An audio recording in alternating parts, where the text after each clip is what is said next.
parler maintenant de la prise de masse. D'abord, qu'est-ce qu'on appelle prise de masse? Est-ce que c'est une prise de graisse, une prise de muscle? Qu'est-ce que la prise de masse? Bien, alors ça dépend de quelle masse on parle. Une prise de masse, ça veut dire que le poids sur la balance va augmenter. Maintenant, quand on parle d'une prise de masse en bodybuilding, on s'exprime en termes de prise de masse musculaire. Dans ce sens, vous avez de nombreux athlètes de bodybuilding qui refusent de prendre beaucoup de poids pour essayer de prendre uniquement de la masse sèche. Est-ce que ce phénomène est possible? Il est possible, mais sur des entraînements très longs et très intenses. Un marathonien, par exemple, va réussir à prendre de la masse sèche à raison de 500 grammes au maximum 1 kg par once, qui reste encore un record. Et ça, ce n'est valable que pour les très grands champions, donc ceux qui sont dans le top classement. Maintenant, vous, par exemple, en tant que pratiquant de musculation tout simplement, sans parler de grands champions, prendre de la masse, c'est prendre à la fois du muscle sec, de la graisse et de l'eau, puisque vous savez que le corps humain est fait de 65% d'eau. Donc un muscle est constitué d'eau, de fibres, est constitué de protéines. Donc c'est très important de le savoir. C'est-à-dire que vous ne pouvez pas prendre de masse musculaire si vous ne considérez pas votre ratio en protéines, qui, je le rappelle, est de 1 g pour la personne sédentaire par kilo de poids de corps, 2 g pour un pratiquant sportif moyen, 3 g pour un pratiquant de musculation déjà qui cherche à avoir un certain niveau, et 4 g par kilo de poids de corps pour un athlète qui cherche la performance physique, notamment en termes de volume musculaire ou de compétition de bodybuilding amateur ou professionnel.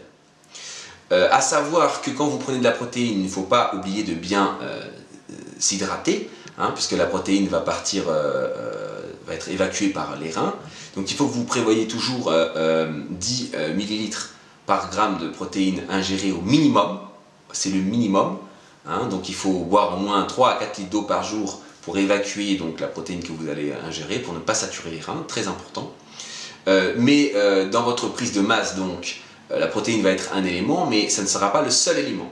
Il faut également bien vous nourrir et n'utiliser la protéine que comme un supplément, et pas comme un aliment. C'est la différence avec une diète stricte dans le but de sécher. Donc il faudra bien vous alimenter, sachant qu'une personne moyenne va s'alimenter autour de 2500 calories par jour pour une personne qui va aller travailler. Il faudra compter facilement entre 4000 et 5000 calories par jour pour commencer à avoir une prise de masse générale conséquente. En revanche, il y a un rythme à respecter si vous ne voulez pas vous enrichir plus en graisse qu'en fibres musculaires. Il va falloir que vous fassiez très attention, car le métabolisme se ralentit au fur et à mesure de la journée jusqu'à l'endormissement total. Qui dit ralentissement du métabolisme dit stockage des graisses plus important. Le matin sera la zone où le corps stockera le moins de graisse, mais arrivé à 16h, à partir de 16h, arrivé dans la soirée, votre corps va stocker de plus en plus les graisses que vous ingérez, et ces graisses-là vont même bloquer et perturber votre sommeil récupérateur, donc ce sommeil hormone de croissance qui va vous permettre de multiplier vos fibres musculaires que vous allez déchirer durant vos entraînements, et donc de permettre cette fameuse prise de masse que nous avons parlé tout à l'heure, musculaire. Donc, à partir de 16h le soir, veillez à limiter les sucres, notamment les sucres rapides, et à éliminer toute graisse de votre alimentation, de façon à vous assurer une prise de masse saine. Maintenant, au niveau du nombre de calories, il n'est pas limité. Ce n'est pas le nombre de calories qui fera la qualité de votre prise de masse.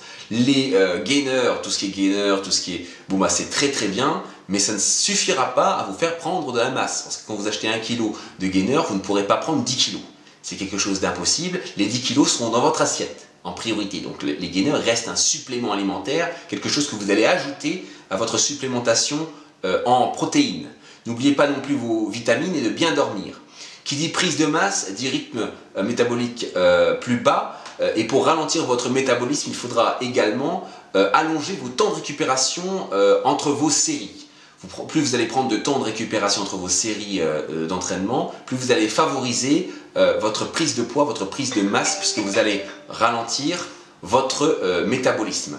Donc n'oubliez pas ceci, allonger les temps de récupération, faire attention à la nourriture le soir, conserver un bon sommeil, une bonne supplémentation en protéines en fonction de vos aspirations et surtout ne pas croire que la prise de masse ne peut se faire qu'en termes de muscles secs.